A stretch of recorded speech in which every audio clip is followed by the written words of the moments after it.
Many ancient texts speak of supernatural beings representing the forces of good and evil.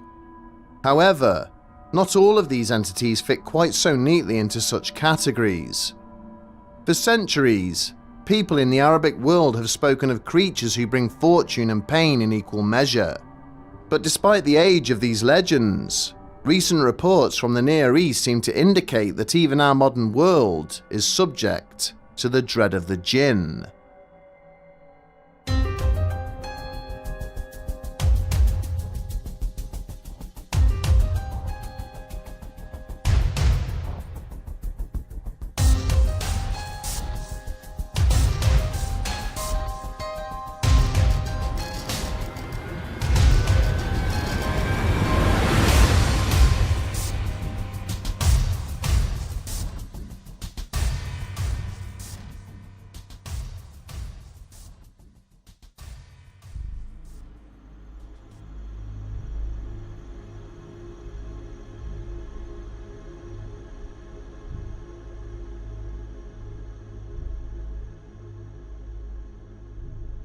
The Jinn are unique beings in ancient folklore, often defying the typical classification of supernatural entities as angels or demons.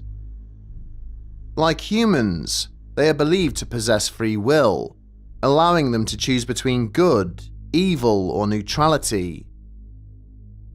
Whilst Western culture often portrays the Jinn as genies, wish-granting figures appearing from lamps, the real Jinn are far more complex. The word Jinn comes from the Semitic root jan, meaning to hide or to adapt. Its exact definition in Arabic is debated, but it relates to similar terms in Latin and Persian. The blending of cultures and the rise of Islam complicate pinpointing the legend's origins, though scholars agree it dates back thousands of years. Some believers argue that the widespread presence of similar entities in different cultures supports the idea of their existence. Descriptions of the Jinn vary across centuries, but they are generally considered shapeshifters created from smokeless fire or scorching wind. They can take human form, often recognized by glowing eyes or ethereal bodies, or appear as animals like snakes and dogs. Their behavior is more consistently depicted. According to the Quran, the Jinn are sentient beings created by God, similar to angels and humans. They can either follow Allah or oppose him, capable of both compassionate and malevolent acts. Although they tend to avoid human interactions, they may fixate on individuals, influencing their lives either through love or, more commonly, by causing pain and suffering. Though many dismiss the Jinn as mere legend, some evidence suggests these ancient stories may contain more truth than once believed. Thank you to BetterHelp for this paid partnership. Like a lot of people, I've had problems with anxiety since I was young. I remember having a panic attack whilst in assembly at school when I was just 11. For many years afterwards, I often avoided large crowds and open spaces. But I've since been working with a therapist who has helped me to understand what my anxiety is. We're working, through hypnotherapy, on rewiring the way my mind initiates that anxiety response, and how to better cope with it when it does. It's genuinely helped me in a big way. But you don't need to experience anxiety or depression or some other definitive issue to benefit from therapy. Literally anyone can benefit from making an effort to better themselves. And that's all therapy is, a safe place to help you better understand yourself without fear of judgment, and to develop healthier habits, to feel better. Now, finding the right therapist and getting started can often be an exhausting process, but BetterHelp is the paid partner of this video, and they're on a mission to make starting therapy easier. All you have to do is fill out a questionnaire, and you will match with a qualified therapist in as little as a couple of days. One of the best features of BetterHelp is that if your therapist doesn't feel like the right fit, you can easily switch to another until you find someone you really connect with. If you're struggling and think you'd benefit from a therapy session, click the link in the description or go to betterhelp.com/bedtimestories and get 10% off your first month of therapy.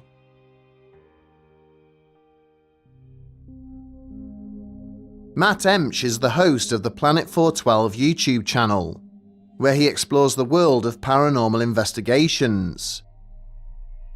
His deep interest in the unknown comes from personal experiences with unexplainable phenomena. Although Matt was born in Ohio, his family hails from Lebanon, and growing up, he often listened to eerie tales passed down through generations. One of the most unsettling stories he heard was about his great-aunt Alice, which occurred when she was just a child. She had been playing alone in the family home one afternoon whilst her father worked outside in the yard, feeling safe with him nearby. However, as she continued to play, an overwhelming sense of unease crept over her. Looking around, she saw nothing unusual. Everything in the room seemed perfectly normal. But the discomfort lingered. Her gaze eventually settled on a darkened corner near the door that led into the kitchen. Unlike the rest of the room, which was otherwise bathed in sunlight, this corner was cloaked in shadow. As she stared, she noticed the darkness itself seemed to shift. For a brief moment, it even appeared to take the shape of a human figure, before returning to its indistinct form. Thinking it was just a trick of the light, she tried to focus on her game once more, but couldn't help turning back every now and then to look. On her third glance, she saw something that made her heart stop. The door in the corner was now slightly ajar, and through the crack, she could make out the silhouette of a man, or at least what looked like a man. The figure was entirely black, devoid of any features, as though it was made of shadow. Frozen in fear, she instinctively began to crawl backwards, her eyes locked on the dark entity. As the door creaked open wider, the shadowy figure stepped into the room. Slowly, a pair of glowing emerald green eyes appeared on its face, staring straight at her. Panic surged through her body, and she screamed for her father, but her cries did nothing to stop the creature, which continued its slow, deliberate approach from across the room. Hearing his daughter's terrified screams, Matt's great-grandfather rushed to the front door of the house, which led directly into the living room, only to find that it wouldn't open. The door wasn't locked or obstructed, yet it refused to budge. Desperate to reach his little girl, he grabbed a nearby cinder block and smashed one of the panels. When he peered inside, what he saw left him paralyzed with fear. His daughter was huddled in the corner, her wide eyes fixed on a tall, human-shaped shadow advancing towards her. As he shouted, the figure paused, seemingly irritated by the interruption, and slowly turned its head towards him. Its face was featureless, except for a pair of piercing, glowing green eyes. The moment their eyes met, a deep sense of dread washed over him. Desperately, he began kicking at the door, splintering the wood and badly injuring his leg in the process. Finally, with one last push, he fell into the room, crashing onto the floor. But it was too late. The shadowy figure simply dissolved into thin air before his eyes. In the days that followed, the initial relief of his intervention turned into heartbreak for Matt's great-aunt. Her father soon became gravely ill. A doctor who examined him diagnosed that he was suffering from gangrene, likely caused by bacteria from the rotted wood of the door next to the river. The infection had entered his bloodstream when he injured himself breaking through it. Just 3 days later, Matt's great-grandfather succumbed to the illness, leaving his daughter to wonder for the rest of her life, was she the true target of the green-eyed phantom, or had the sinister presence merely lured her father to his doom? One evening in 2018, a young man named Rami was driving home from a tense family gathering. His cousin sat in the passenger seat beside him, whilst his mother and aunt were in the back. The day had been unseasonably hot and uncomfortable, and to make matters worse, the family had left the gathering on bad terms after an argument. Between the stifling heat and the simmering tempers, the mood in the car was heavy. No one spoke, each family member lost in their own thoughts, replaying the details of the argument. Their destination was several towns away, and by the time they were nearing it, darkness had fallen. Fortunately, the familiar roads were now lit by streetlights guiding their way. As they approached the outskirts of town, the car passed by the railway station, a familiar sight, though long closed for the evening. Without warning, Rami felt an irresistible urge to stop. His foot slammed on the brakes, and the car came to a sudden halt in front of the station. Strangely, no one else in the vehicle seemed surprised or questioned his abrupt stop. Instead, his cousin, mother, and aunt stared silently at the darkened building, as if in a trance. Trying to shake off the unsettling feeling, Rami was jolted by a sudden gasp from his cousin, who grabbed his leg and pointed out the driver's side window. Out in the darkness, a figure was running towards them from a grove of trees by the road. As it passed under the dim glow of the street lamp, Rami caught a glimpse of its strange appearance. The person's clothes were filthy and mud-stained, but Rami could tell they had once been pure white. Their long unkempt hair hung across their face, reaching down to their shoulders. But it was their legs that unnerved him the most. They were unnaturally long, causing the figure to move with a bizarre skipping motion. The body bent and swayed unnaturally, almost as if it was riding an invisible horse. Rami was terrified, but he couldn't look away. Worse, he couldn't move. His foot rested on the accelerator, but he was powerless to drive away. It was as if an unseen force had locked his attention on the approaching figure. The screams from his family felt distant and muffled, as though he was hearing them through water. A desperate cry from his mother broke through the haze, snapping Rami out of his trance. He pressed on the accelerator and sped away down the road. As he glanced back, the figure was still racing towards them. In the dim light, Rami saw the hair around its face part, revealing smooth featureless skin where a face should have been. The panicked screams of his passengers filled the car as he accelerated away from the horror. Glancing in his rearview mirror one last time, he saw the figure now kneeling in the middle of the road where the car had been, its unnaturally long arms waving menacingly after them as they sped away into the night. Often misunderstood as just a desert country, Lebanon actually borders the Mediterranean Sea east of Cyprus and is home to lush landscapes, including large nature reserves filled with dense cedar forests. In 1992, a young executive attended a business conference near one of these natural areas. Eager for a break from work, She asked the hotel staff for recommendations, and they suggested she take a hike through the nearby forest.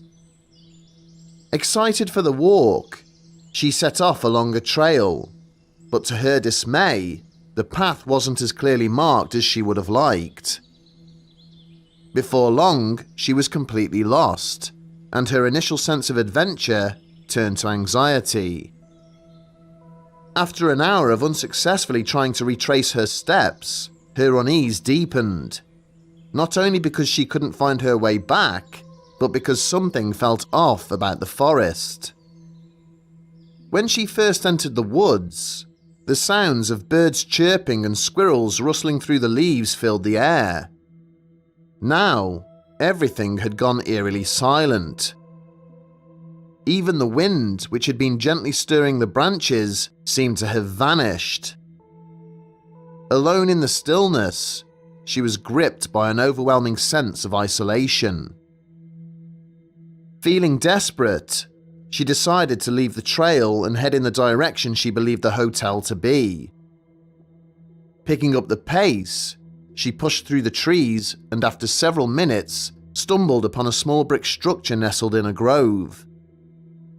Relieved, she hoped it was a ranger station with a phone, but as she approached, she realized the building wasn't a ranger station at all. In fact, it looked more like an old bathhouse. Even more baffling was the absence of a door. She circled the building twice, searching for any sort of entrance, but found none. As she completed her second lap and returned to where she had started, she was startled to see a figure now standing outside. It wore a long, flowing cloak, and she assumed it must be an employee of the bathhouse. She was just about to call out when something strange caught her eye.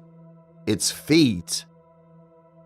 Whilst the legs appeared normal at first, they ended in what looked like blunted hooves, covered in dark bristly fur. Her heart raced as she gasped, looking back at the figure's upper body, only to find its face completely hidden beneath a hood. Despite this, she could feel its gaze locked upon her. Paralyzed with shock, she watched as the figure slowly raised an arm, gesturing for her to approach. As it moved, a flicker of emerald green light flared from where its eyes should have been. Overcome with terror, she spun around and sprinted away as fast as her legs would carry her. When she finally stopped a safe distance away, she turned back, expecting to see the figure following her. But to her astonishment, both the brick building and the mysterious cloven-hooved entity had entirely vanished. As she caught her breath, the sounds of the forest gradually returned. Birds chirped and the wind rustled through the branches once more. Soon, she found her way back to the road leading to the hotel. However, too shaken to explain what had happened, she at first said nothing to the staff. When they asked how her hike had gone, she simply nodded and hurried to her room. The ordeal haunted her over the next few days, but she still had meetings to attend before she could leave. On her final day, she confided in one of the maids about her experience. Instead of disbelief, the hotel employee gave her a stern, cryptic warning. Without a hint of emotion, she explained that creatures lived deep in the woods, beings which had been there far longer than humans. She cautioned that these entities should never be disturbed, or they might take more than just an interest in those who cross their path. What are we to make then of these stories and others that claim to depict human interaction with the Jinn? One clear thread running through such encounters is the bold and almost playful demeanour of the entities involved. At no point do the Jinn exhibit any fear of humans. Instead, they seem fully aware of their power and are confident in how little humans can do to resist their will. On the other hand, those confronted by the Jinn are nearly always overwhelmed with intense fear.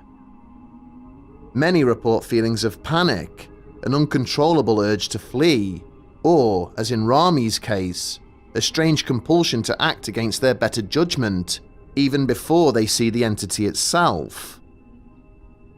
With such a wide range of abilities and behaviours attributed to them, it becomes annoyingly difficult to define or categorize what the Jinn truly are.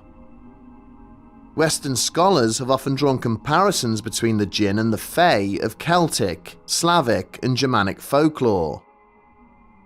Like the Jinn, the Fae are said to encompass a broad array of spirits, from benevolent nymphs to mischievous house elves, and even malevolent entities with glowing red or green eyes.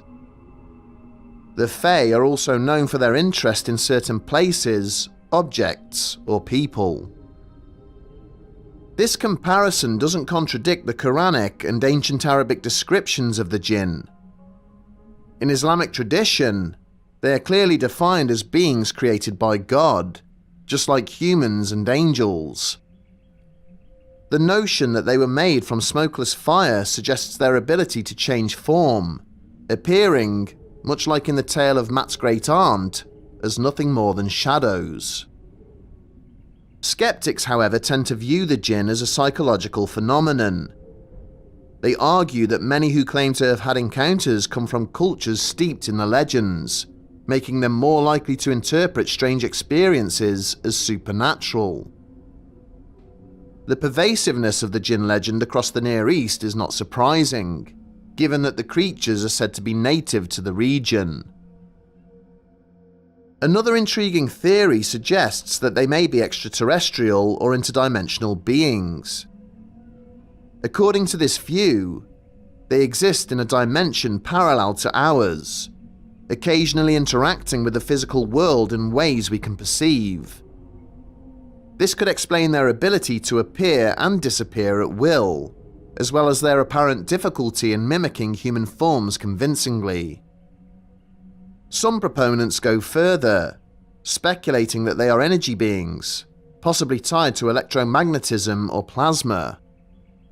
Could the smokeless fire mentioned in Islamic texts be a metaphor for a form of pure energy? If so, their ability to influence physical matter might make more sense. Ultimately, despite the many theories, there is simply not enough hard evidence to prove the Jinn's existence. Most of what we have are stories shaped by humanity's instinctive fight or flight response, and the subsequent urge to share these unsettling experiences. Perhaps in retelling these stories, the very concept of the Jinn spreads, perpetuating itself across cultures and generations. In the end, one thing unites both skeptics and believers.